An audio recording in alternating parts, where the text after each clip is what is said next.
There are some indicators that really tell you when you have to stop mixing the track, where it just doesn't make any sense anymore and it won't get you anywhere. Do you remember the day, or has it left you now? Gone, gone, gone. I've almost made it to the studio with a little bit of delay. There was just something this morning that I had to test out. You see this area in the mirror, no fog, and this is all still foggy. You probably all remember from the past videos that my lens always gets foggy when I go outside and then back in again. And if any one of you has a tip how I can prevent my lens from getting all foggy, one of you suggested me to use shaving foam. I of course tried it before taking a shower. This area where I put all the foam on top is still all clear, and this part is all foggy. You can probably already guess what's happening next. This was already super messy with the mirror. Here with the lens, it's even worse. This stuff is sticking in every little corner. So the moment of truth, I think it's working kind of. It's still foggy, but way less than the last time. I hate winter. It's extremely cold, and no snow. With snow it would be at least a little bit more fun. But this way it's just cold and boring. I hope you're living somewhere where it is way warmer right now. My main goal for today is finally finishing the beginning of the end track. I'm still stuck mixing it. I finished actually the mix, then I got the Neutron plugin, mixed it again. Then I wasn't really happy with it, so I'm still trying to figure out and trying to get the balance right. You might probably know this very famous meme picture with the skeleton in front of the mixing desk. This picture pretty much sums up what mixing feels like. It's never good enough, it's never perfect, it's never finished, but you still somehow have to find the point where you just send it out to the mastering guy and make it ready for release. And finding this point can be really difficult. Over the years I've learned that there are some indicators where I just know it doesn't make sense to keep on working on the track or on the mix of the track. One of them is definitely when you start turning in circles. You kind of work on the kick and bass, the next day you work again on it, then you do what you did the day before and kind of don't proceed with the track. You're just standing still, wasting your time. That's definitely a point where you should stop working on the track and just send it out to the mastering guy. Or maybe the track is just not good enough and you should just keep it on your hard drive and never release it. These are your two options. Just start another one or just send it out the second you just start doing the same things all over again. There are way more signs that tell you to stop mixing a track. I will tell you all of them in a bit. I first of all have to get the mixing done myself on this track. I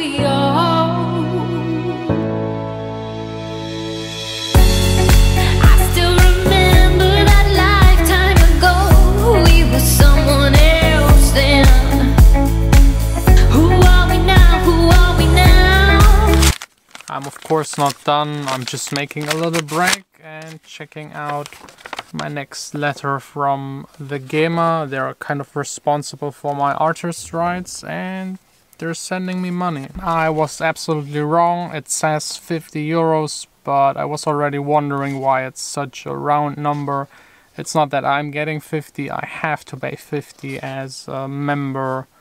So yeah, it's really not worth it to be part of the GEMA when you're a small artist. Maybe I should just leave the GEMA. It doesn't really make any sense financially, at least now. I think when your tracks get played on the radio, it's a whole nother story. But now back to topic. My approach to mixing and everything almost alive is trying to improve the worst part of it and then just keep on doing that until you reach a point where you don't have any part anymore that is the worst. That's definitely a point where you know that your track is all done. It's also helpful to bounce out every time you're done mixing the track different versions, compare them, and if there's no progression anymore, you're definitely done. The second you think your track is finished, send it out and get feedback.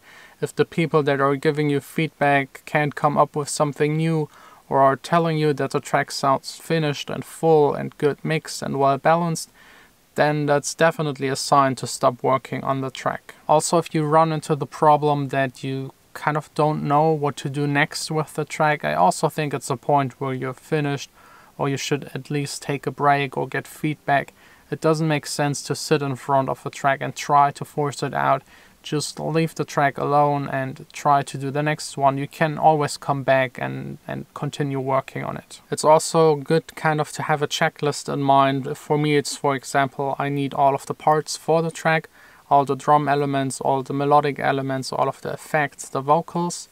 If I have all of these things, I start with the mixing, and then it's important for me that every part is mixed carefully and well and is sounding good on its own.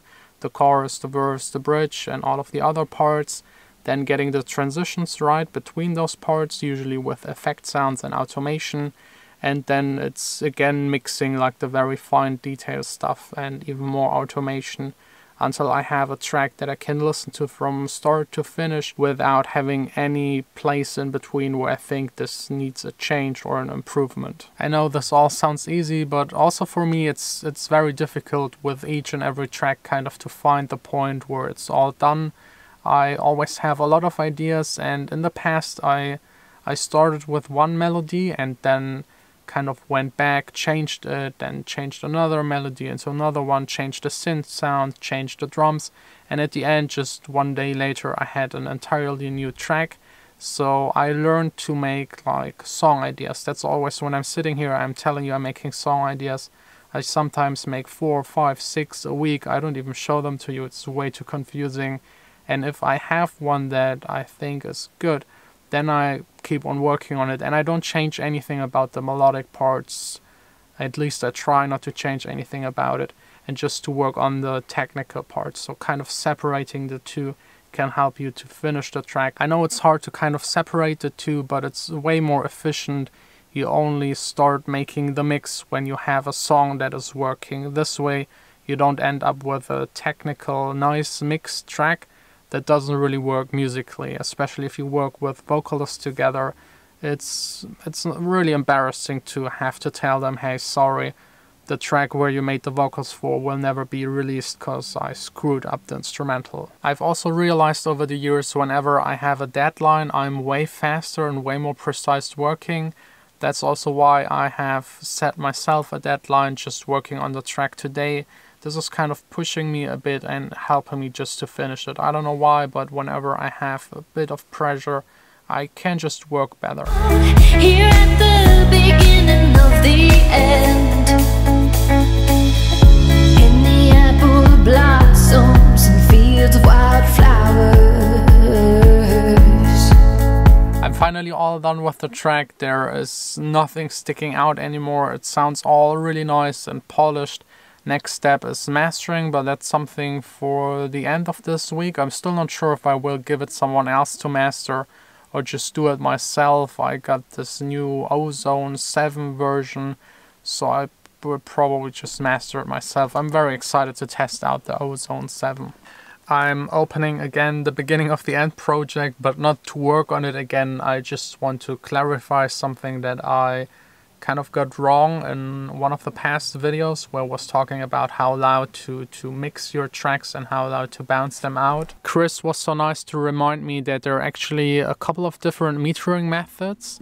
Span is using by default the dBFS method, and with it my track has right around 9 dB RMS. And if you change it to dBFS plus 3, that's another standard a lot of analyzers use, my tracks are right around 5.6. I hope this is clarifying everything. I was already wondering why people commented that their tracks have -2 dB RMS.